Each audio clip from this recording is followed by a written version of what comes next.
کہ گھونٹ پی، آگے قدم بڑھائے جا، سینے پہ تیر کھائے جا، یعنی زبان حال سے کہہ دے کہ ہاں ستائے جا۔ ادھر آ ستم گر ہنر آزمائیں تو تیر آزما ہم جگر آزما۔ تو غصہ آنا کھوتوں نے غصہ آ جاندہ ٹویٹنے مار دے، غصہ آنا فطری چیز ہے، پی جانا، دبا جانا، یہ انسانیت ہے۔ اور یہ چیز پانی ہے، یہ آپ کے پورے وجود کی سختی کو نرمی میں تبدیل کر دے گی، اور آپ لوگوں کے محبوب بنیں گے، ماں باپ کے محبوب بنیں گے، بیوی کے محبوب بنیں گے، بچوں کے محبوب بنیں گے، اللہ اور اللہ کے رسول کے محبوب بنیں گے۔ تو اللہ فرما رہا ہے میرے محبوب، میری بہت بڑی رحمت آپ پہ آئی۔ اللہ نے اپنے نبی پر احسان جتلائے ہیں قرآن میں، ما ودعک ربک وما قلی فلسوف یعطیک ربک فترضی الم یجدک یتیما فآوی ووجدک ضالا فہدی ووجدک عائلا فأغنی الم نشرح لک صدرک ووضعنا عنک وزرک الذی انقض ظہرک ورفعنا لک ذکرک انا اعطیناک الکوثر۔ اس طرح پورے قرآن میں اللہ نے اپنے نبی پر اپنے احسان جتائے ہیں، لیکن جتنا احسان اس نے اس ایک چیز پر جتایا ہے کہ آپ نرم ہو کے، ایسا کسی جگہ بھی نہیں جتایا۔ فَبِمَا رَحْمَةٍ مِّنَ اللَّهِ، اس کو عربی قاعدے کے لحاظ سے بعد میں آنا تھا لِنْتَ لَهُمْ کے، لیکن اس کو پہلے لایا گیا ہے۔ یہ بھی ایک قاعدہ ہے، خلاف قاعدہ نہیں ہے، کہ جب کسی چیز کی اہمیت بتانی ہوتی ہے تو اسے فعل سے پہلے ذکر کرتے ہیں۔ ایاک نعبد، حالانکہ ہے نعبدک ونستعینک، لیکن یہاں ایک مطلوب ہے کہ صرف تیری بندگی، صرف تجھی سے مانگنا، انسانوں سے نہیں۔ ہاں زندہ انسانوں کے ساتھ لین دین میں ہوتا رہتا ہے، لیکن جو کام اللہ کر سکتا ہے وہ انسانوں سے کہنا جی آپ سب کچھ کر سکتے ہیں، اور پھر جو دنیا سے چلے گئے ان سے مانگنا، یہ تو بالکل سمجھ میں نہیں آتا۔ تو یہاں ایک مطلب مقصود ہے، ایاک، صرف تیری عبادت، ایاک نستعین، صرف تجھ سے مانگنا۔ اتنی جہالت ہے قرآن سے نادانی، کئی علماء سے سنا وَاسْتَعِينُوا بِالصَّبْرِ وَالصَّلَاةِ، نماز سے مدد مانگو، نماز سے مدد مانگی جاتی ہے۔ اللہ کہہ رہا ہے نماز کے ذریعے اللہ سے مدد مانگو۔ تو اللہ نے کہا آپ نرم ہو گئے اپنے رب کی بہت بڑی مہربان۔ یہ دونوں بازو میں ایسے پھیلا دوں نا، یہ جائے شمال میں، یہ جائے جنوب میں، پھر ایسے پھیلا دوں، یہ جائے مشرق مغرب میں، یہ جائے مشرق میں، یہ ماں اس سے بھی بڑا مطلب دے رہا ہے کہ میرے محبوب آپ سوچ بھی نہیں سکتے کہ کس قدر بڑی رحمت آپ پر چھائی اور آپ نرم ہو گئے۔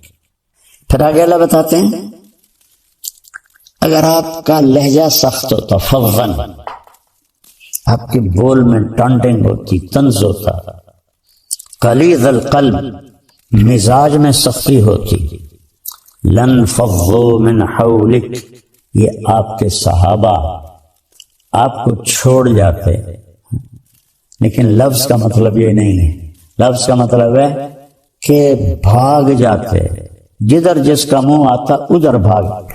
انفزاز ہوتا ہے بھگدڑ مچ جانا، بھگدڑ۔ ہماری جماعت تھی ناران میں، تو وہاں ایک جامع مسجد ہے، تو اس میں ایک ہمارے ساتھی بیان کر رہے تھے، اور وہ تھوڑا نا ان کی ایک ٹانگ کمزور ہے تو وہ بڑا آہستہ چلتے تھے ایسے، اور ایک ساتھی تھے وہ موٹے بہت ہو گئے تھے، تو ان کو ایک ساتھی پکڑ کے لاتا تھا اور کرسی پہ بٹھاتا تھا، خود چل نہیں سکتے، ایک ہاتھ میں سوٹی، ایک ہاتھ دوسرے کے ہاتھ۔ تو وہاں آ گیا زلزلہ، در در در در در در در۔ وہ جو ساتھی ممبر پہ بیٹھا تھا اور چلنے میں کمزور تھا، اس نے ایسا ہائی جمپ لگایا کہ سب سے آگے بھاگ رہا تھا، اور وہ ہمارے بھائی جو اس کو ایک ہاتھ سے لاٹھی ایک ہاتھ دوسرے کے ہاتھ میں، انہوں نے ایسے جمپ لگایا اور وہ بھی سب سے آگے جا رہے اور لوگ ایک دوسرے کے اوپر گرتے ہوئے نکل رہے۔ اللہ نے فضل فرمایا وہ تھوڑا سا جھٹکا تھا۔ اس کو کہتے ہیں عربی میں انفزاز۔ لن فضوا من حولک، یہ آپ کو چھوڑ کے بھگدڑ مچ جاتی، اور یہ زبان کا بول سخت ہوتا اور مزاج میں سختی ہوتی۔ کون؟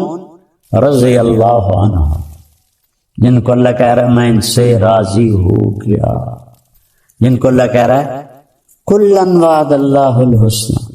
میرے نبی فتح مکہ پر ایمان لانے والے اور اس سے پہلے ایمان لانے والے ایک نہیں ہیں۔ فتح مکہ سے پہلے ایمان لانے والوں کا درجہ بڑا ہے اور فتح مکہ پہ ایمان لانے والوں کا درجہ چھوٹا ہے، لیکن کلن وعد اللہ الحسنى، میں نے آپ کے تمام ساتھیوں کے لیے جنت کا وعدہ کر دیا ہے۔ الحسنى، ایک صاحب کہہ رہے تھے یہاں یہ تو نہیں کہا کہ جہنم کا عذاب نہیں دوں گا، جنت کا وعدہ کیا ہے۔ اللہ ہدایت دے، جب بغض آ جاتا تو ایک اور آیت سناتا ہوں، ان الذین سبقت لہم من الحسنى، جن کے لیے تیرے رب نے حسنہ کا وعدہ کیا، اولئک عنہا مبعدون، یہ دوزخ سے بہت دور ہوں گے، لا یسمعون حسیسها، اس کی آہٹ بھی نہیں سنیں گے، حالانکہ جب وہ آ کے چنگھاڑے گی تو دل پھٹ جائیں لوگوں کے، پر موت کوئی نہیں، وہ اس کی تو آہٹ بھی نہیں سنیں گے۔ وَهُمْ فِي مَا اشْتَهَتْ أَنفُسُهُمْ خَالِدُونَ، اور وہ اپنے لذت اور مزے کی زندگی میں ہوں گے۔ یہ لوگ جن کے لیے قرآن ایسی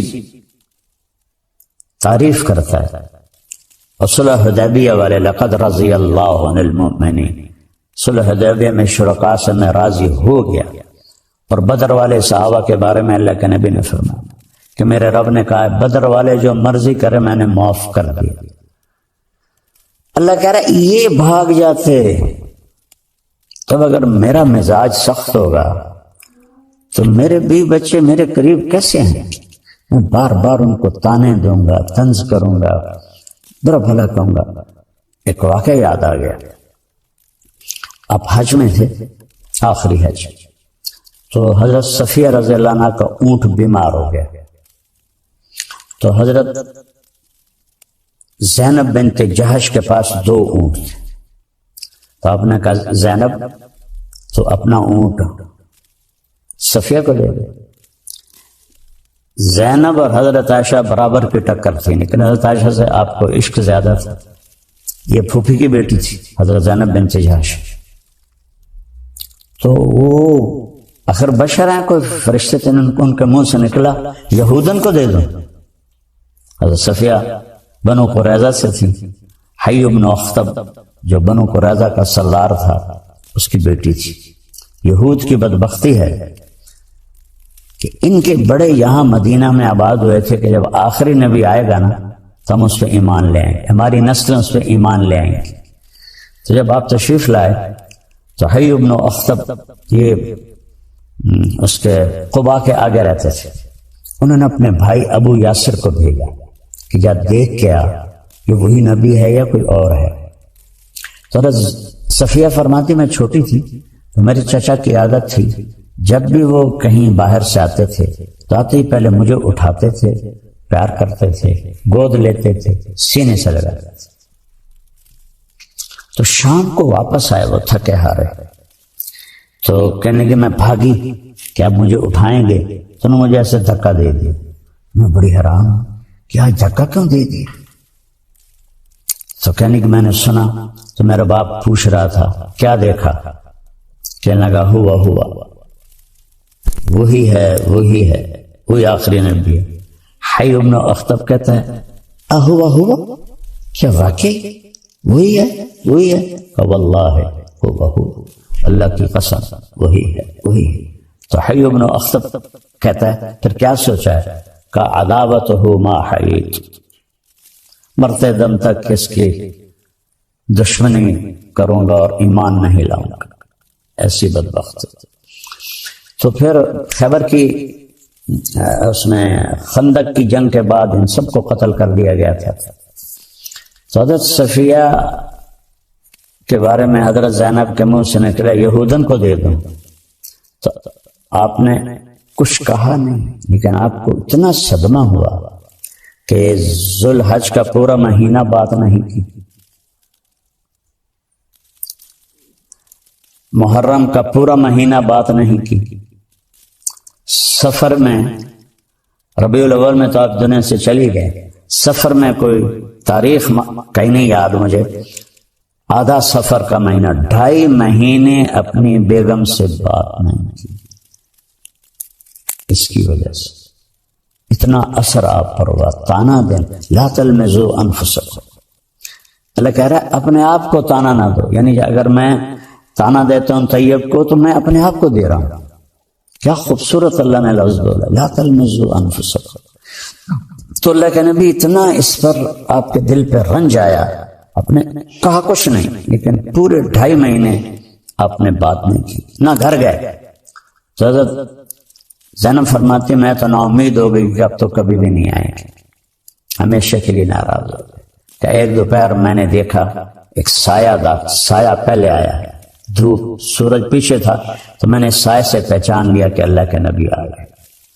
پھر میری معافی ہوئی. تو میرا اللہ اپنے نبی سے فرما رہا ہے اگر آپ سخت مزاج ہوتے اور آپ کی زبان کا بول سخت ہوتا تو یہ بھاگ جاتے جو رضی اللہ عنہ ہیں. تو اب آپ سب بچے جوان ہو، سوچو، میں سوچوں، سارا معاشرہ سوچے، بیوی اگر خامند کے ساتھ بدتمیز ہو کے بولے، خامند بیوی سے بدتمیز ہو کے بولے، سسر ساس بہو سے بدتمیز ہو کے بولے، بہو ان سے بدتمیز ہو کے بولے، والدین اولاد سے. ہماری فیملی میں ایک بچے سے میں نے پوچھا، میں نے کہا یار تمہاری امی تو بہت عبادت والی ہیں اور ہیں بھی صحیح، تو تم ان سے دور دور کیوں رہتے ہو؟ تو اس نے کہا کہ وہ تانے بہت دیتی، پیڑ سے نکلی ہوئی اولاد قریب تانے بہت دیتی. تو بیٹا دور ہو گیا. یہ ایسی بلا ہے، یہ ایسا زہر ہے کہ اس کا ڈسا زندہ نہیں رہتا، یہ ایسا شہد ہے کہ اس کا پینے والا مردہ نہیں ہے. تو اس کو میرے بھائی بہنوں میٹھا بنا لو. اور ہم انسان ہیں، کبھی ہو جاتا ہے تو اس وقت آپ معافی مانگ لو، اللہ سے بھی معافی مانگو، اس سے بھی معافی مانگ لو، تو معاملہ انشاءاللہ ٹھیک ہو جائے گا. تو یہ نرمی انتہائی زبردست چیز ہے. میرے نبی کا فرمان ہے لو کان الرفق خلقا لما رأى الناس خلقا احسن منه. نرمی کی کوئی صورت ہوتی تو ایسی حسین صورت کسی کی بھی نہ ہوتی. ولو کان العنف خلقا لما رأى الناس خلقا اقبح منه. اور اگر شدت اور سختی کی کوئی صورت ہوتی تو دنیا میں سب سے بدترین اور بدصورت شکل ہوتی. میرے مالک نے یہ بہت بڑی صفت انسان کو دی ہے، لیکن اس میں حل برداشت کرنا پڑتا ہے. وہ حل کیا ہے؟ لوگوں کے غلط رویوں کو پی جانا، سہ جانا اور خاموش ہو جانا اور صبر کر لینا. پی جا ایام کی تلخی کو بھی ہنس کے ناصر، غم کو سہنے میں بھی قدرت نے مزہ رکھا ہے. اس میں بھی پی جانے میں بھی اللہ نے بڑا. الٹی میں مزہ ہے یا پینے میں مزہ ہے؟ کیوں نہیں؟ علماء کرام غصہ ایسے جیسے الٹی آ گیا، اور برداشت کرنا ایسے ہے جیسے شہد کا شربت پی لیا. تو ساری زندگی اللہ نے مجھے توفیق دی. آپ کو اب بھی میری شہرت نظر آتی ہے اور گاڑیاں نظر آتی ہیں. میں جب اینٹ کے سرہانے پہ سوتا تھا آپ لوگ پیدا بھی نہیں ہوئے، رائمنڈ پڑھتا تھا تو جذبہ تھا. میں گورنمنٹ کالج سے آیا تھا اور آوارگی سے آیا تھا. تو اللہ نے مجھے ہدایت دی تو میرے اندر ایکسٹرا جوش تھا. اس کی توفیق سے 250-300 کا مجمع ہوتا تھا. یہ 72 کی بات، 71 کی بات. شدید گرمی میں ہم باہر سوتے تھے فرش پر، کہ ریونڈ کا پانی کھارا تھا تو ہم چھڑکاؤ نہیں کر سکتے تھے اینٹوں کو ذرا ٹھنڈا کرنے کے لیے۔ جون جولائی کی دھوپ اور اس پر ہم سوتے تھے، تو میں اپنا بستر لے کے نکلتا تھا، جس کو میں دیکھتا تھا بغیر بستر کے لیٹا ہوا ہے میں اس کو اپنا بستر دے دیتا تھا، اور میں کہتا ہوں سامنے برآمدہ ہے، صبح وہاں جا کے رکھ دیں، اور ایک اینٹ اٹھاتا تھا، اس پر یہ مولوی کا کندھے پہ رومال ہوتا ہے، تقریباً ہر مولوی نے رکھا ہوتا، وہ میرے پاس ہوتا تھا، اس کو ایسے رول کر کے میں اینٹ کے اوپر بچھا لیتا تھا، اگر چٹائی مل جاتی تو ٹھیک ہے، نہ ملتی تو پھر اسی رومال کا ایک کونا اینٹ پہ رکھ دیتا اور ایک نیچے کر کے میں اس کے اوپر سو جاتا تھا، اور پھر میرا یہاں وہ کونا اس کا لگتا تو میری درد سے آنکھ کھل جاتی، تو پھر میں ایسے کروٹ بدل لیتا تو پھر یہاں وہ جا کے چبھتا، پھر میری آنکھ کھلتی، پھر میں سیدھا لیٹ جاتا، تو پھر نیچے فرش کی آگ مجھے جلاتی، پھر میں کروٹ بدل لیتا۔ تو مجھے تو پتہ بھی نہیں تھا کہ اللہ مجھے دنیا میں ایسے پھرائے گا۔ اللہ نے مجھے ایک اچھے خاندان میں پیدا کیا، غربت نہیں دیکھی، عمارت دیکھی، عزت دیکھی، بڑا خاندان دیکھا۔ اس لیے تو میرے والد کہتے تو میری نک وٹا دیتی، ایسے کرتے تو میری نک وٹا دیتی۔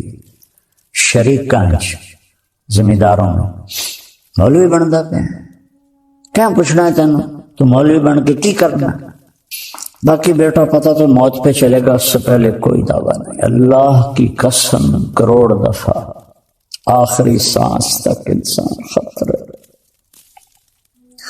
آخری سانس تک انسان خطرے، یہ سانس ایمان سے نکل جائے اور جنت کے فرشتے آئیں اور اسرائیل کہیں اخرجی وابشری بروح وریحان رب راغب عنک غیر غضبان، اس وقت جا کر میں کہہ سکتا ہوں کہ میں بڑا آدمی، میں کامیاب آدمی ہوں۔ اس سے ایک لمحہ پہلے میں بدترین مخلوق بن کے مر سکتا ہوں۔ لہذا سب سے کہتا ہوں اپنی نیکیوں پہ غرور نہ کر، اپنی نیکیوں پہ دعوے دار نہ بن جا، کسی کو گھٹیا نہ سمجھ، کس بات پہ رب راضی ہے۔ ہمارے بہت سے نادان دوست کہتے ہیں یہ تو مالداروں کا مولوی ہے، غریبوں کا نہیں ہے۔ میں نے کیا پتا کہ میں نے اپنے اوپر کیسی غربت مسلط کی تھی ہوتے ہوئے، کس طرح میں نے فقر کا زمانہ گزارا، تھرڈ کلاس میں سفر کرتا تھا، خود کھچا کھچ بھری گاڑی میں میاں چنو سے رائمنڈ تک 4 گھنٹے کھڑے چلا جاتا تھا، اور آج بھی یہ میری ساری فاؤنڈیشن غریبوں کے لیے تو ہے۔ سب سے ملتا ہوں، صرف یہ نہیں کہ لیکن کیمرہ صرف مالداروں کو کیچ کرتا ہے۔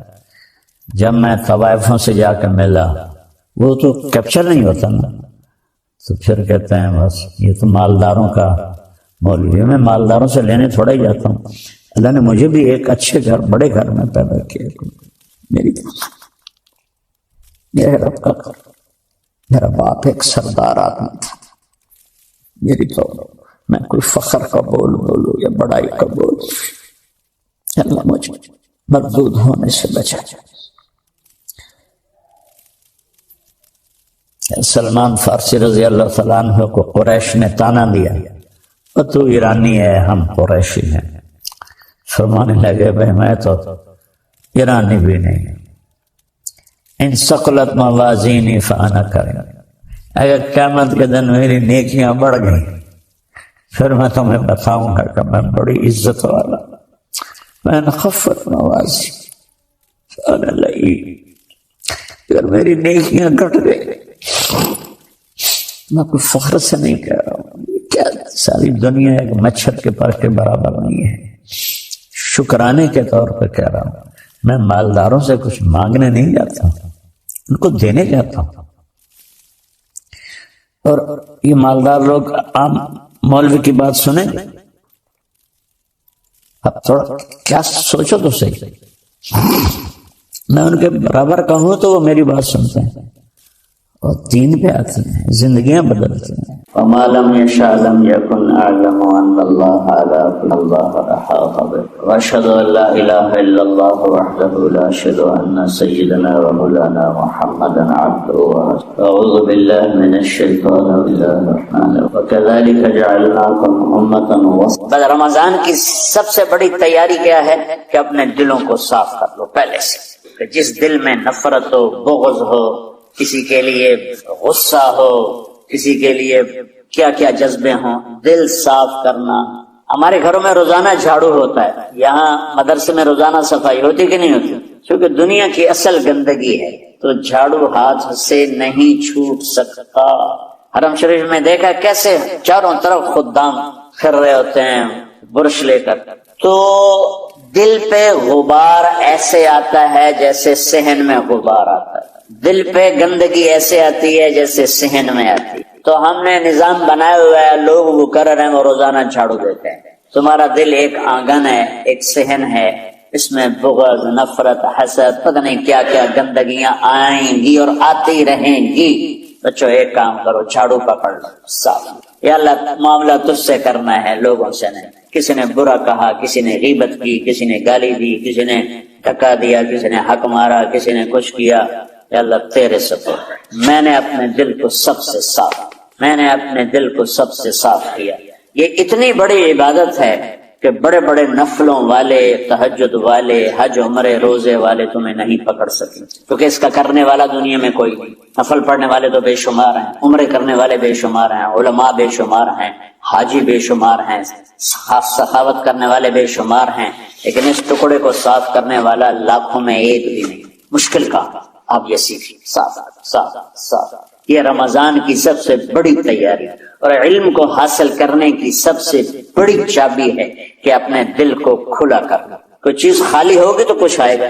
جس دل میں بغض بھرا ہو، نفرت بھری ہو، حسد بھرا ہو، کینہ بھرا ہو، اس میں خاک آئے، اس میں تو علم کی ایک کرن بھی نہیں آئی۔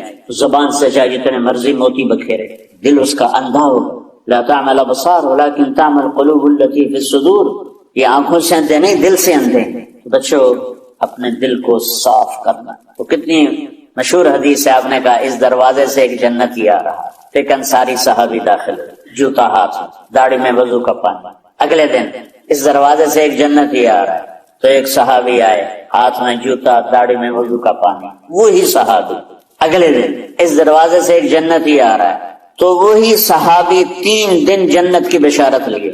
اس صحابہ کی جماعت میں ایک شخص ہیں جن کا نام ہے عبداللہ بن عمر بن عاص۔ ان سے بڑا عبادت گزار صحابہ میں کوئی نہیں تھا، نہ سابقین میں، نہ متاخرین، نہ پہلوں میں، نہ بعد والوں میں۔ ان کی عبادت کیا تھی؟ ساری رات جاگنا، سارے دن کا روزہ، اور ایک ختم قرآن صبح سے شام۔ اتنی اللہ نے طاقت دی تھی۔ پھر وہ غلوب والی بات آ گئی، ایکسٹریم ہونے والی بات آ گئی۔ ان کی شادی والی رات حجلہ عروسی میں داخل ہو رہے ہیں، دلہن کے کمرے میں داخل ہو رہے ہیں، اور مصلی بچھا کے اللہ اکبر، اور دیر نفل کے نفل، دیر نفل کے نفل۔ ان کی بیگم نے دیکھا تو وہ بھی خیر کا زمانہ تھا، انہوں نے بھی وضو کیا اور پیچھے مصلی بچھا کے وہ بھی فجر تک نفل پڑھتے رہے۔ صبح ہوئی تو حضرت عمر بن عاص رضی اللہ عنہ نے پوچھا بیٹی رات کیسی گزری؟ کہا جی ماشاءاللہ آپ کے بیٹے تو بڑے عبادت گزار ہیں، ساری رات نفلوں میں ہی گزری۔ تو وہ ان کو شکایت کر دی۔ حضرت عمر بن عاص کو اتنا غصہ چڑھا، بیٹے کو تو کچھ نہیں کہا، کتنی حکمت کی بات ہے، سیدھے گئے اللہ کے نبی کے پاس، یا رسول اللہ یہ عبداللہ دیکھیں کیسا نادان ہے، اس کی شادی کی ساری رات نفل پڑھتا رہا، تو آپ کہتے ہیں ماشاءاللہ ماشاءاللہ کتنی بڑی بات ہے، نفلوں میں گزر گئی، رات بھی نفلوں میں گزر گئی۔ تو آپ نے حضرت عبداللہ بن عمر کو بلا کے ڈانٹا کہ تو نے مہینے میں 3 دن روزے رکھنے، بس اس سے زیادہ نہیں رکھنے، اور ہفتے میں 1 قرآن ختم کرنا۔ کہا یا رسول اللہ میرے اندر طاقت زیادہ ہے۔ کہا اچھا 15 دن روزے رکھنے، کہنے میرے اندر طاقت زیادہ ہے۔ آپ اس کو تھوڑا تھوڑا کر کے گھٹاتے رہے، اور وہ ہر دفعہ نہیں یا رسول اللہ میرے اندر طاقت زیادہ ہے، تو آخر میں آپ نے کہا اچھا چلو 100 میں داؤدی پہ آ جاؤ، ایک دن روزہ رکھو، ایک دن افطار کرو، اور 3 دن سے پہلے قرآن ختم نہیں کرنا۔ تو آپ نے اس کو پیچھے کیا۔ یہ بیٹھے تھے اس محفل میں، ان کے دل میں آیا کیا یہ بزرگ مجھ سے زیادہ عبادت کرتا، رات میں ساری جاگتا ہوں، دن روزہ رکھتا ہوں، ایک ختم کرتا ہوں، تو جنت کی بشارت تو مجھے ملنی چاہیے، ان کو کیسے مل رہی؟ یہ کسی کتاب میں نہیں لکھا کہ یہ ان کا جذبہ تھا، لیکن جو کہ میں ان کی سیرت کو جانتا ہوں تو مجھے خیال آتا ہے کہ ان کی نفسیات میں یہ بات آئی ہوگی، کیونکہ صرف انہیں کو خیال آیا کہ میں جا کے دیکھتا ہوں کہ یہ بزرگ کیا کرتا ہے، تو ان کے پاس پہنچ گئے۔ چاچا ذرا، وہ ادھیڑ عمر تھے، چاچا وہ میرے ابا تھوڑے ناراض ہیں، تو کچھ دن آپ کے پاس گزارنے کا، بیٹا بسم اللہ آ جاؤ۔ اب رات ہوتے عشاء کی نماز پڑھ کے انہوں نے جلدی سے چادر اوپر لی اور یوں سراغ کر کے ان چاچے کو دیکھنے لگے کہ اب یہ کیا غلط، ساری رات سجدہ کرے گا اور ساری رات روتے روتے روتے روتے مصلی گیلا ہو جائے گا، یا ساری رات رکوع کرے گا، ساری رات قیام کرے گا، ساری رات قرآن پڑھے گا، اس تصور سے یوں دیکھ رہے۔ اور وہ بزرگ صحابی تشریف لائے، سرانے پہ سر رکھا، اللہم بسمک اموت و احیا، ہو گئے۔ اب یہ دیکھ رہے ہیں ابھی اٹھیں گے، ابھی اٹھیں گے، ابھی اٹھیں گے، فجر کی اذان پہ اٹھے۔ اب یہ تو حیران پریشان ہو گئے، یہ کیا؟ اس زمانے میں تو منافق تہجد نہیں چھوڑتے تھے ڈر کے مارے کہ پتہ نہ چل جائے ہمارے کفر کا، تو یہ چاچا جنت بھی لے گیا تو ستا بھی گیا کہ چلو کل دیکھوں گا۔ اگلی رات پھر چادر سر پہ کر کے اور یوں سوراخ کر کے لیٹے ہوئے اور دیکھ رہے، چاچا پھر تشریف لے اور سرانے پہ سر رکھا، اللہم بسمک اموت و احیا، ہو گئے۔ فجر کی اذان پہ اٹھے، یہ اور پریشان ہو گئے کہ میرا نبی کا فرمان تو سچا ہے، اس میں تو شک بھی کفر ہے، لیکن عمل کیا ہے جس پر اس کو جنت کی بشارت ہے؟ 2 رکعت نفل بھی، اور آج کے دور میں تم میں سے ماشاءاللہ اکثر بچے تہجد پڑھ کہ ایک رات اور دیکھوں گا، اللہم بسمک اموت و احیا، ساری رات۔ تو تیسری رات پھٹ پڑے عبداللہ بن عمر، کہنے لگے چاچا میری ابا سے کوئی لڑائی نہیں تھی، 3 دن میں تیرے بارے میں سنتا رہا، جنتی جنتی جنتی، میں دیکھنے آیا تھا کہ آپ کیا کرتے، آپ تو کچھ بھی نہیں کرتے ہو، ساری رات سوتے رہتے، اب کیا کرتے ہو؟ میں کہا بیٹا یہی ہے جو تم نے دیکھا ہے۔ اب ان کو سمجھ میں نہیں آ رہا کہ یہ جوڑ کیسے بیٹھا ہوں، ادھر جنت کی بشارت، ادھر ساری رات خراٹے، اب یہ اس میں جوڑ کیسے بیٹھا ہوں؟ تو نبی کی بات تو غلط ہو نہیں سکتی۔ تو اب وہ نا ایسے نا بڑے بے دل سے ہو کر واپس مڑے، پتہ نہیں کی چکر ہوئے گی کوئی گل۔ جب وہ دروازے تک پہنچے تو کہنے لگے بیٹا ادھر آنا، واپس آ جا، کہا میں تمہیں اصل راز کی بات بتاتا ہوں۔ کیا ہے؟ تو یہاں ہاتھ رکھا، کہ یہ جو دل ہے نا اس میں کسی انسان کی نفرت نہیں۔ اور جب اللہ کسی کو رزق دیتا ہے، عزت دیتا ہے، مجھے کبھی حسد نہیں ہوا، مجھے خوشی ہوتی۔ تو عبداللہ بن عمر نے کہنا تھا ہاں یہ بات ہے، نہیں، انہوں نے کہا ہاذا ہوا، اچھل کے کہنے لگے ہاذا ہوا، ہاں ہاں ہاں ہاں یہی ہے یہی ہے یہی ہے۔ پھر کہنے لگے چاچا پر یہ میرے بس کا نہیں، کون کرے گا، یہ اتنے بڑے آدمی ہو کر کہہ رہے ہیں کہ میرے بس۔ تو بچوں دنیا میں جنتی بننا ہے اور علم اللہ سے لینا ہے تو اس سے صاف کر دو، سب کی نفرت سے صاف۔ اس نے مجھے یہ کیوں کہا، اس نے مجھے یوں کیوں دیکھا، اس نے میرے بارے میں یوں کیوں کہا، اس نے میرے بارے میں یہ کیوں لکھا۔ جس کی تعریف ہوتی میری کتنی برائی ہوتی، صرف تعریف تو نہیں، بھرا پڑا سوشل میڈیا مجھے گالیاں۔ اللہ کے فضل سے میرے دل میں ایک ذرے کے برابر کبھی کوئی منفی جذبہ نہیں آیا، آئے تو میں دھو کے صاف کر دیتا ہوں، یا اللہ میں نے اپنے دل کو صاف کیا، میرا معاملہ تیرے ساتھ ہے، کس کے ساتھ۔ یہ یاد، رمضان کی سب سے بڑی تیاری، علم کے حاصل کرنے کا سب سے بڑا ہتھیار آپ کو یہ نہیں کہ تمہیں کتابیں یاد ہو جائیں، تمہیں اشعار یاد ہو جائیں۔ تو ساری امت سے کہتا ہوں رمضان کا استقبال کرو، دلوں کو صاف کر کے، نفرتوں کو مٹا کے، مذہبی نفرت، دنیاوی نفرت، رشتوں کی نفرت، بول چال کی نفرت، سیاست کی نفرت، لین دین کی نفرت، ان سب سے اپنے دل کو صاف کرو تاکہ رمضان میں اللہ نے علم اتارا، اللہ تعالیٰ آپ کو علم عطا فرمائے، اور باقی لوگ جو ہم دنیا میں زندگی گزار رہے ہیں ان کے دلوں میں اللہ رمضان کا نور اتارے اور اپنے اور ہدایت کا نور اتارے۔ یہ سب سے بڑی تیاری ہے۔ اور کسی سے گلہ ہے، غصہ ہے، ناراضگی ہے، کسی سے بولتے نہیں ہو، ابھی سے شعبان آ چکا ہے، آپ شعبان سے رمضان کی تیاری شروع فرما دیتے، تو اس کی تیاری کیا ہے؟ وہ دلوں کو صاف کرو، معاف کرو، معافی مانگو، تمہارا قصور نہیں پھر بھی معافی مانگ لو، دلوں کو صاف کرو، اور اللہ سے سخاوت مانگو کہ اللہ کو سخی بھی پسند ہے اور صاف دل والا بھی پسند ہے۔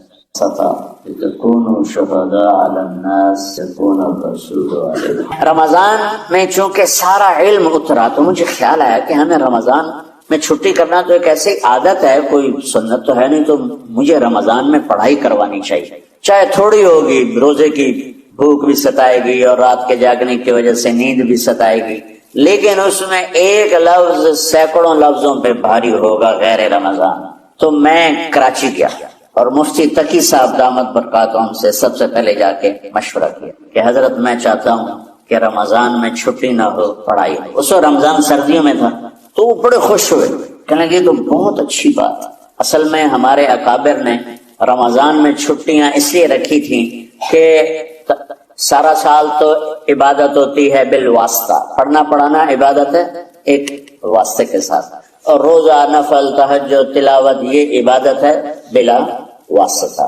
تو طلبہ علماء رمضان میں اپنا وقت عبادت میں گزارے، لیکن اب وہ عبادت تو ہوتی نہیں رمضان میں، تو بہتر ہے آپ پڑھائی شروع کرائیں، بہت اچھا ہوگا۔ وہ تو اتنے بڑے ہاتھی کے پاؤں میں سب کا پاؤں، اتنی بڑی ہستی نے، وہ صرف پاکستان کا سرمایہ نہیں پوری امت کا سرمایہ ہے، تو ان کی اس بول نے مجھے ہمت دے دی۔ تو پھر میں نے یہاں آ کر اس وقت یہ پہلی جماعت مولوی عدنان صاحب کی اور مولوی مسعود صاحب اور کچھ انتقال کر گئے رحمت اللہ علیہ، یہ تھے، تو ہم نے رمضان میں سبق شروع، اس وقت ذرا میری ہمت تھی تو میں رات کو پڑھاتا بھی تھا، بیان بھی کرتا تھا، اب تو یہی میں اتنی مشکل سے بول رہا ہوں۔ تو ہم نے رمضان میں شروع کی کہ یہ رحمتوں کا مہینہ، ہر چیز کی برکت کا مہینہ، ہر شے کی اللہ کے طرف سے فراوانی اس میں ہے، علم کی بھی، ہدایت کی بھی، رزق کی بھی۔ غریب سے غریب آدمی بھی سموسے بنا کے بیٹھا ہوتا ہے، پکوڑے بنا کے بیٹھا ہوتا ہے، اور دسترخوان پہ ایک کی بجائے 3 چیزیں پڑی ہوتی ہیں، چاہے رمضان کے بعد سب کے پیٹ خراب ہوں، ایک باری تک کھانے کی دبائی پھیر دیں۔ روزے کا مقصد ہی فوت ہو جاتا ہے، روزہ تو ہوتا ہے بھوک کے لیے، پر وہ اتنا کھاتے ہیں کہ سحری کا کھانا افطاری تک ہضم نہیں ہوتا، اور افطاری کا کھانا سحری تک ہضم نہیں ہوتا، پر نہ تن کئی کھاونا، کہتا بھوک نہ لگے، بھوک نہ لگے۔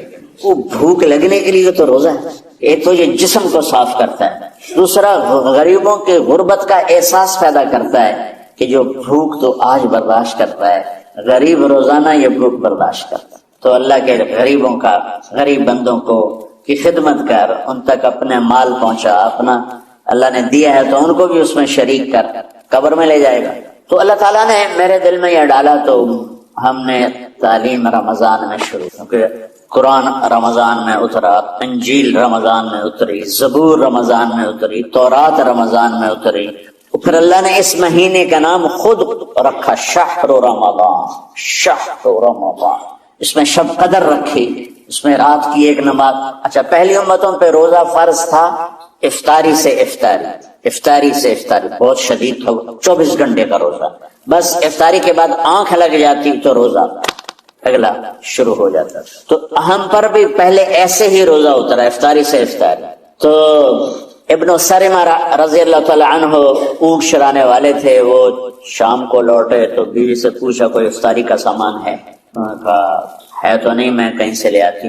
وہ گئیں افطاری کا کوئی سامان لینے، ان کو تھوڑی دیر ہو گئی اور ان کی آنکھ لگ گئی، تھکے ہوئے، سورج ڈوب گیا۔ جب وہ آئیں تو ان کا ہے سرمہ تو ہلاک ہو گیا۔ کیا ہوا؟ کہ اگلا روزہ شروع ہو کیونکہ تیری آنکھ لگ گئی۔ تو انہوں نے کہا چلو کوئی بات نہیں، لیکن ظہر کے وقت بے ہوش ہو گئے۔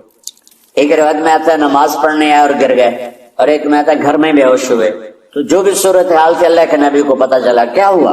سرمہ کو کہا جی وہ افطاری کر نہیں سکے تو روزہ شروع ہو گیا تو بے ہوش ہو۔ تو اللہ کے نبی رنجیدہ ہوئے، تو اللہ تعالیٰ نے قرآن اتار دیا، چلو میرے محبوب ساری رات کھاؤ حتی یتبین لکم الخیط الابیض من الخیط الاسود من الفجر، کہ میرے محبوب صبح صادق تک آپ کی امت کو اجازت ہے کھاؤ۔ پہلی امتوں پر افطاری سے افطاری، لیکن ان کی نماز تراویح نہیں تھی، تو ہمیں اللہ تعالیٰ نے دیا سحری تک، پوری رات اچھا ایک صحابی آئے، یا رسول اللہ میں تو مارا گیا۔ آپ نے کہا کیا ہوا؟ کہا میرا روزہ تھا، میں بیوی کے پاس چلا گیا۔ آپ نے کہا تو پھر تو غلام آزاد کر، کفارہ دے۔ کہا جی میں تو خود غریب آدمی ہوں، غلام کہاں سے آزاد کروں، خریدنا پڑے۔ آپ نے کہا 60 مسکینوں کو کھانا کھلا۔ کہ میں آپ مسکین ہے، میں کینوں کھانا کھلاؤں؟ آپ نے فرمایا پھر آخری ہے کہ 60 روزے رکھ، مسلسل رکھنے ہوتے ہیں جو کفارے کے ہوتے ہیں۔ وہ کہنے لگا ایک روزے چاہے کم کیتا ہے 60 روزے اج میں کی کروں گا۔ آپ نے فرمایا اچھا ٹھیک ہے بیٹھ جا۔ بیٹھ گئے۔ تھوڑی دیر ہوئی تو ایک انصاری صحابی کھجوروں کا ٹوکرا لے کر آ کہ یا رسول اللہ یہ صدقے کی کھجوریں ہیں، تقسیم فرما دیں۔ تو آپ نے فرمایا بھائی وہ کدھر ہو؟ کہا جی بیٹھا ہوں۔ آپ نے کہا ادھر آ، یہ کھجوریں لے جا اور 60 گھروں میں تقسیم کر دے۔ اللہ نے اس امت کو لاڈ لڈائے ہیں، یہ اللہ کی لاڈلی امت۔ عجیب واقعہ یہ، کہنے لگا یا رسول اللہ کی قسم مدینے میں مجھ سے غریب کوئی نہیں، آپ ایسا کرو یہ میرا کفارہ مجھے ہی صدقہ کر دو۔ تو آپ اتنا ہنسے کہ یہ آخری دانت نظر آنے لگے۔ بہت کم ایسا ہوتا تھا فضحك حتى بدت نواجذه، ایسا ہنسنا آپ کبھی کبھی ہنستے تھے کہ آخری دانت پورا منہ کھل جائے، تو آپ اتنا ہنسے کہ آخری دانت تک نظر آنے لگے۔ تو آپ نے کہا اچھا جا لہجہ تیرے واسطے، لیکن یہ صرف تیرے لیے اور کسی کے لیے نہیں ہے۔ تو جب ایسی خیانت ہوئی تو اللہ تعالیٰ نے دوسرا حکم بھی اتار دیا، باشروہن، کہ تمہارے لیے بیوی بھی حلال ہے، کھانا بھی حلال ہے جب تک صبح صادق نہیں ہو جاتی۔ لیکن اللہ نے ہمیں ایک نماز عطا فرما جس کو ہم آج صلاۃ التراویح کہتے ہیں۔ میرے نبی کے زمانے میں اسے قیام اللیل کہا جاتا تھا۔ تراویح کا نام کب پڑا اس کا تو مجھے پتہ نہیں، کہیں نہ کہیں لکھا ہوگا، لیکن صحابہ کے دور میں اس نماز کا نام تھا قیام اللیل۔ اس لیے حضرت عائشہ رضی اللہ تعالیٰ عنہ کی روایت جس سے 8 رکعت والے حضرات استدلال کرتے ہیں کہ رمضان اور غیر رمضان میں اس کو امام بخاری نے قیام اللیل کا ہی عنوان دیا ہے، آپ نے 11 رکعت سے زیادہ نماز نہیں۔ ایک ضعیف روایت میں ہے کہ آپ نے 3 دن پڑھائی نماز، یہ تو صحیح روایت۔ کتنی رکعت پڑھائی؟ تو ایک ضعیف روایت میں ہے کہ 20 رکعت پڑھا۔ اچھا ضعیف روایت سے عبادت ثابت نہیں ہو سکتی حکم شرعی۔ تو جب حضرت عمر رضی اللہ تعالیٰ عنہ نے سب کو، میرے نبی کے دور میں 3 دن کے بعد آپ تو آئے نہیں کہ کہیں فرض نہ ہو جائے، تو صحابہ اپنے طور پر قرآن سنتے تھے ٹولیوں میں۔ صدیقی دور میں 2 سال وہ فتنوں میں گزرا، تو اس میں بھی اسی طرح چلا کہ ٹولیوں میں ہوتا۔ حضرت عمر رضی اللہ عنہ کے زمانے میں حکومت مضبوط ہو گئی، طاقتور ہو گئے، تو ابتدائی سالوں میں نہیں، چند سالوں کے بعد اب مسجد میں تشریف لائے تو لوگ اس طرح کوئی 4 ادھر 4 ادھر 5 ادھر 10 ادھر 20 ادھر، ان کو ایک امام پہ جمع کر دیا جائے تو کتنا اچھا ہوگا۔ تو آپ نے سب کو اکٹھا کیا اور ابی بن کعب رضی اللہ تعالیٰ عنہ کو امام بنایا اور سب کو ایک نماز پہ جمع کر کے 20 رکعت کا حکم عطا فرمایا۔ تو حضرت عمر کا یہ عمل اس حدیث کو مضبوط کر دیتا ہے کہ جو کہ میرے نبی نے کہا علیکم بسنتی و سنت الخلفاء الراشدین من بعدی، کہ میری اور میرے خلفاء راشدین کی سنت پر مضبوطی سے عمل کرنا۔ تو حضرت عمر کا جو 20 رکعت طے کرنا ہے، اگر ان کا اپنا اجتہاد ہے تو بھی ہمارے لیے عمل کے لیے کافی ہے، اور اگر ان کو یہ یاد ہے کہ میرے نبی نے 20 پڑھی تھی تو اور زیادہ اچھی بات ہے۔ لیکن بہرحال جو 8 پڑھتا ہے ہمارا اس پہ بھی کوئی اعتراض نہیں، کیونکہ وہ بھی حدیث کے ساتھ بات کرتا ہے، اور باقی پوری امت 20 پڑھتی ہے، ان پر بھی اعتراض نہیں۔ میں ایک جگہ سے گزر رہا تھا، نماز کا وقت ہو گیا، اہل حدیث کی مسجد تھی، میں وہاں نماز پڑھنے چلا گیا تو ایک بہت بڑا اشتہار لکھا ہوا تھا 20 تراویح ثابت کرنے والے کو 5 لاکھ روپے انعام۔ کس قدر بے وقوفی ہے اور کس قدر احمقانہ یہ امت کی باتیں ہیں کہ 20 تراویح، سینکڑوں سال سے امت کا عمل 20 تراویح آ رہا ہے۔ تراویح کا نام جو پڑھا مجھے یوں لگتا ہے کہ اہل مکہ، یعنی اہل مکہ جو تھے نا، وہ 4 تراویح پڑھ کے ایک طواف کرتے تھے، تو وہ آرام کے لیے ہوتا، ترویحہ آرام، تھوڑی دیر کا آرام۔ تو 4 تراویح کے بعد ایک طواف کرتے تھے، وہ چھوٹا سا طواف 10 منٹ میں ختم ہو جاتا تھا، اور پھر 4 تراویح پڑھتے تھے، پھر طواف کرتے تھے، پھر 4 پڑھتے تھے، پھر طواف کرتے تھے. یہ صحابہ کے تھوڑے بعد کے دور کی بات. تو مدینے والوں کو پتا چلا کہ مکے والے تو یہ کرتے ہیں. وہ کہنے لگے ایسا کی کری؟ انہوں نے کہا 40 تراویح پڑھا، 40 رکعت. وہ 40 رکعت پڑھتے تھے. تو نوافل میں کوئی سختی نہیں کہ بھائی 8 سے زیادہ نہیں پڑھنی، بدعت ہو جائے گی، اور 20 پڑھنا بدعت ہے. یہ سب جہالت کی. اور یہ 8 پڑھ رہے ہیں یہ غلط ہے، یہ بھی حماقت کی بات. جو صحیح حدیث سے دلیل پکڑ کے کوئی عمل کرتا ہو تو بھائیو اس سے بحث نہ کیا کرو، مناظرہ نہ کیا کرو. بہت نادانی والی بات. اور امت کا خلق لاکھوں کروڑوں انسانوں کا ایک عمل پہ جمع ہونا، یہ بذات خود اس کی طاقت کی ایک دلیل. اور حرمین جب سے میرے رب نے حضرت عمر نے 20 رکعت شروع کی، آج تک وہاں بھی ساری مساجد میں 8 رکعت تراویح ہوتی ہے، لیکن حرمین کی مسجد میں 20 رکعت، ادھر بھی ادھر بھی. اور یہ جو وہاں ختم قرآن پہ دعا نہیں مانگی جاتی، یہ کس کا عمل ہے؟ حضرت عثمان نے اپنے دور خلافت میں تراویح پڑھانے والے سے کہا جب قرآن ختم کرو تو دعا کرنا. وہ کہنے لگے جی کیا دعا کرو؟ کہ جو تیرے دل میں آیا کرنا. تو ختم قرآن کی رات تراویح کی آخری رکعت میں من الجنت والناس کے بعد دعا کے لیے ہاتھ اٹھانا، یہ حضرت عثمان رضی اللہ تعالیٰ عنہ نے اس کو زندہ فرمایا. اور امام دعا کرتا تھا 1 منٹ 10 منٹ 20 منٹ جتنے بھی، اور پیچھے لوگ آمین کہتے. وطر کی جماعت نہیں ہوتی تھی، وطر کو با جماعت حضرت مولا علی رضی اللہ تعالیٰ عنہ نے شروع کہ وطر کو بھی با جماعت پڑھا جائے. تو یہ ان کی سنت ہے کہ وطر کو با جماعت پڑھا گیا. تو اب یہ لہٰذا یہ سارے سنت جو کام ان خلفائے راشدین سے ہوا وہ بھی سنت ہے. تو اللہ نے ہمیں ایک رات ایک عبادت دے دی کہ میرا قرآن پڑھو اور سنو. پہلی امتوں کو تراویح کیوں نہیں تھی یا قیام اللیل کیوں نہیں تھا؟ کہ ان کو اپنی کتاب یاد ہی نہیں ہوتی تھی، وہ اپنی کتاب کے حافظ نہیں ہوتے تھے، وہ اپنی کتاب یاد ہی نہیں کر سکتے، صرف نبی کو یاد ہوتی. اللہ نے ہمارے لیے کتنا آسان کر دیا کہ 7 سال کے یہ چھوٹے چھوٹے بچے قرآن یاد کر رہے ہیں، 70 سال کا بوڑھا قرآن یاد کر رہا ہے. یہیں یہ مولوی یوسف صاحب کا ساتھی تھا یا پتہ نہیں ان سے پہلے تھا سلمان، مولوی سلمان، آج کل امریکہ میں ہوتے ہیں، ہماری ایک شاخ چلا رہے ہیں. وہ شروع میں یہاں تھے تو یہاں تراویح پڑھانے کے لیے ہمارے پاس حافظ کوئی نہیں تھا. وہ حافظ نہیں تھے، وہ صبح بیٹھ کے شام تک 1 سپارہ یاد کرتے اور رات عشاء کی نماز میں سنا دیتے. 30 دن میں قرآن یاد کر کے سنا دیتے. مطلب یہ سنی سنائی بات نہیں، ہمارے اسی حسنین اسی ممبر اور محراب کی بات کہ یہیں اسی مسجد میں انہوں نے صبح سے مغرب تک یاد کرتے تھے اور پھر عشاء میں کھڑے ہو کے سنا دیں. پیچھے ہوتے تھے لقمہ کوئی دینے والا شاید، لیکن بہت خوبصورت پڑھ کے 1 دن میں یاد کر کے سنا دیا. اور ایک مجھے نام بھول گیا، 3 دن میں قرآن یاد کیا، 10 سپارے 1 دن میں یاد کیے، 10 دوسرے دن میں یاد کیے، 10 تیسرے دن میں یاد کیے. وَلَقَدْ يَسَّرْنَاهُ لِلذِّكْرِ وَلَقَدْ يَسَّرْنَا الْقُرْآنَ لِلذِّكْرِ فَهَلْ مِن مُدَّكِرٍ. تو اللہ تعالیٰ نے اس کو نصیحت کے لیے بھی آسان کیا ہے اور یاد کرنے کے لیے بھی آسان کیا ہے. کوئی کتاب پہلے یاد نہیں ہوتی تھی کسی کو. ماشاءاللہ تم میں کتنے حفاظ بیٹھے ہیں اللہ کے فضل سے. اور جب میں ذرا ہمت میں تھا تو میں 3 دن میں قرآن سنتا تھا تراویح میں، 10 سپارے ایک رات میں، 10 سپارے اس سے اگلی 10 سے، پھر ہفتہ ہو گیا، پھر 10 دن ہو گئے، پھر اب 15 دن ہو گئے، اب 20 دن بھی ہو جاتے ہیں. شروع میں 3 دن میں. اور یہی ہمارے مدرسے کے بچے جو مجھے سناتے تھے اور ماشاءاللہ کہیں نہیں اٹکتے تھے. ایک تو اسلام آباد میں ہوتا ہے اور ایک اب جنید ہے وہ امریکہ میں ہوتا ہے. تو اللہ تعالیٰ نے اس طرح اور کراچی میں اشعار لگے ہوتے ہیں 10 دن میں قرآن ختم، 1 ہفتے میں قرآن ختم. یہ وہاں اشتہار لگے ہوتے ہیں بھائی آپ ہمارے پاس آ کے تراویح پڑھیں، ہم ہفتے میں قرآن ختم کر دیں. ٹھیک ہے.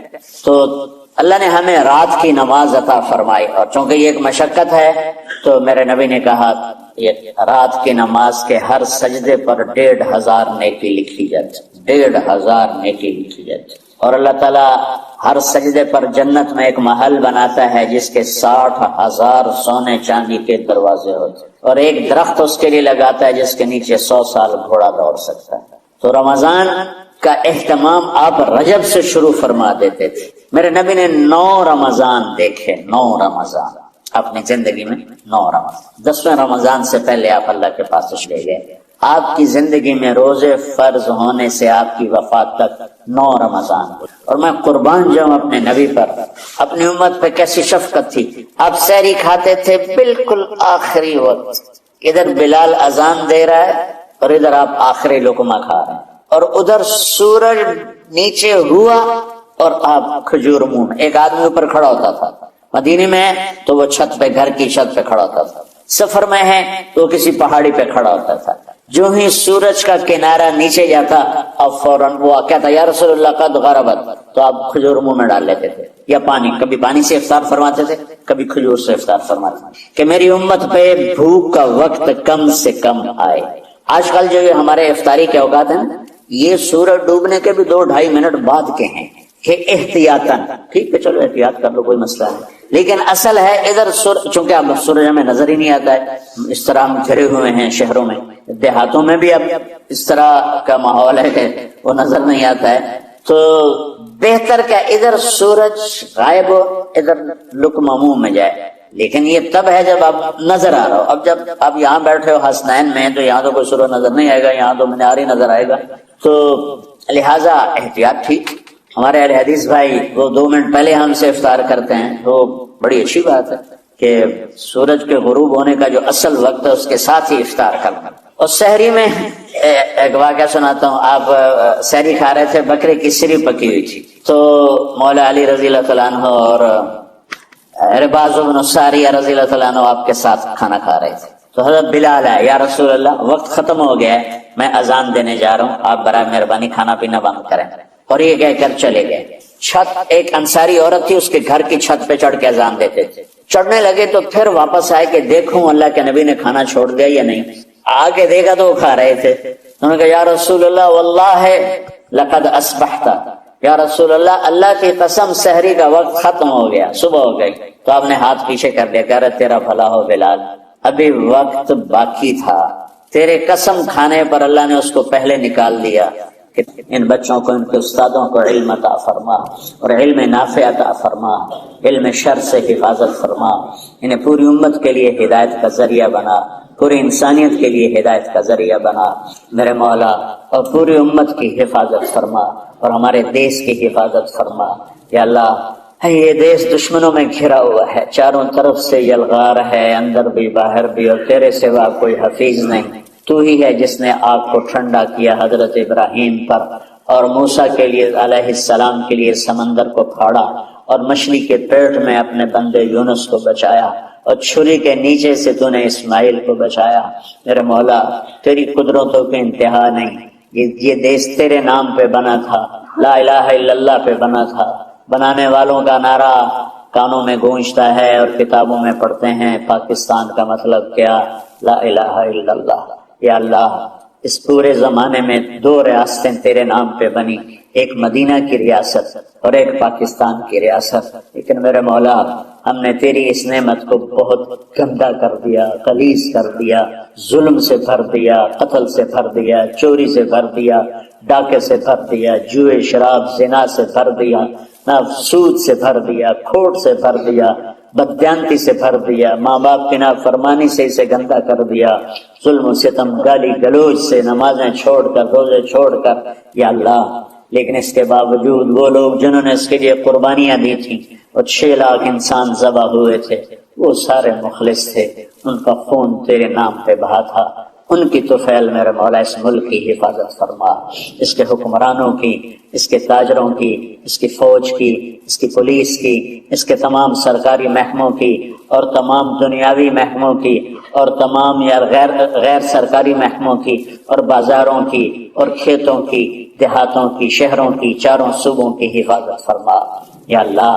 اپنے خزانوں سے تو رزق کے دروازے کھول، ہمارا ملک پانی کی کمی کا شکار ہو رہا ہے، ہمیں وافر پانی عطا فرما، ہمارے اسباب و وسائل میں بہت کمی آ رہی میرے مولا، اپنی قدرت سے اپنے اس ملک کے لیے رزق کا، ہدایت کا دروازہ کشادہ فرما یا اللہ۔ جو اس کی دشمنی کرنے والے ہیں ان کو بھی ہدایت نصیب فرما، اور ان کے مقدر میں ہدایت نہیں تو ان کے شر سے اس کی حفاظت فرما جتنے مدارس ہیں، جتنی خانقاہیں ہیں، جتنے تبلیغی مراکز ہیں، جتنے حفظ کے مکاتب ہیں، ان سب کی حفاظت فرما، علماء اہل حق کی حفاظت فرما، علماء اہل حق کی حفاظت فرما، یا اللہ صالحین کی حفاظت فرما، یا اللہ احفظنا من بین ایدینا ومن خلفنا وعن ایماننا وعن شمائلنا ومن فوقنا ونعوذ بعظمتك من ان نغتال من تحتنا، اللهم انا نعوذ بك من الاغتيال، اللهم انا نعوذ بك من ان نغتال من تحتنا، اللهم احفظنا من كل بلاء، اللهم احفظنا من كل شر ومن كل بلاء وعافنا من كل شر ومن كل بلاء۔ یا اللہ تو پوری امت پہ کرم فرما، رحم فرما، یا اللہ پوری امت کا کہ خون کی، عزت کی، جان کی، مال کی، بچوں کی، بچیوں کی، عزتوں کی حفاظت فرما، پوری دنیا کے کفر کو ہدایت دے دے، پوری دنیا کے غیر مسلموں کو ایمان دے دے، امریکہ والوں کو ہدایت دے دے، افریقہ والوں کو ہدایت دے دے، یورپ والوں کو ہدایت دے دے، ایشیا والوں کو ہدایت دے دے، آسٹریلیا والوں کو ہدایت دے، جو تجھے نہیں پہچانتے انہیں اپنی پہچان کرا دے، ہمیں تو ذریعہ بنا لے ان تک اپنا پیغام پہنچانے کا اور تیرا تعارف کروانے کا، تو ہماری زندگی اس کے لیے قبول فرما لے، ان بچوں کو قبول فرما لے، انہیں ہدایت کے چراغ بنا، ہدایت کے سورج بنا۔